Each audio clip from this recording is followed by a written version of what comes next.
This report is based on Amazing Polly's recent video, Is This Torture? In her video, Polly examines Amnesty International's 1973 report on torture and how it seems to reflect the current response to COVID-19. According to Amnesty International's report, torture is the systematic and deliberate infliction of acute pain in any form by one person on another in order to accomplish the purpose of the former against the will of the latter. The report then uses Biederman's chart of coercion to describe the technique.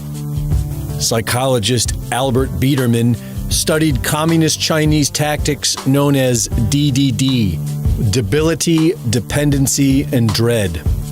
The CIA has been trained to use debility, dependency, and dread.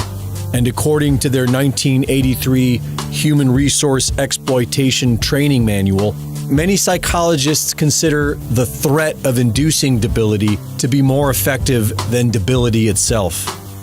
With DDD, the debilitated victim becomes dependent upon the torturer and develops a strong fear of anything vague or unknown. Biederman's chart of coercion lays out the design of DDD. Does any of this sound familiar? Number 1, isolation. We see this with quarantines and social distancing and the prohibition of crowds and large gatherings. Number 2, monopolization of perception. Corporate mainstream media has monopolized all of pop culture, and those on social media who challenge the mainstream narrative are censored. Also listed is restricted movement and monotonous food.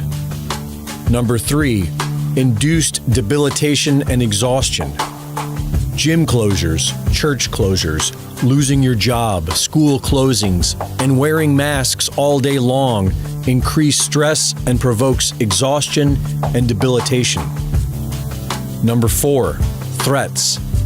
We are threatened that our own children may be taken away from our homes and that experimental forced vaccines are coming. We are told that more will die if we restart America. And we are threatened with tracking chips, contact tracing, and a new normal. Number 5, occasional indulgences. Here we find fluctuations of interrogators' attitudes, such as BLM protests are good, Trump rallies are bad. Walmart is okay, but small businesses are not. The torturer will provide occasional indulgences such as rewards for partial compliance. If you just wear a mask, someday we can return to normal. Number 6, demonstrating omnipotence and omniscience. Shutting down the entire global economy was a pretty good demonstration of omnipotence. Huge fines and jail for people not wearing a mask. We see the omniscience with Anthony Fauci, Bill Gates, and other official experts.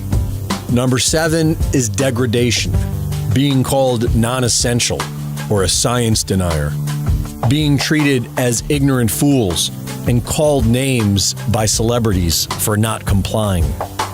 Number 8, enforcing trivial demands. This final step develops habits of compliance. Enforcement of minute rules such as standing 6 feet apart, following arrows, and showing support for violent BLM protests.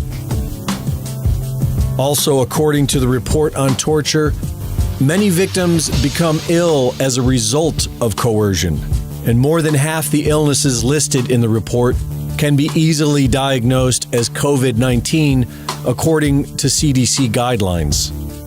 Do you really think that this is all a coincidence? Or are the people of the world being subjected to an advanced form of torture, coercion, and mind control? For Infowars.com, this is Greg Reese.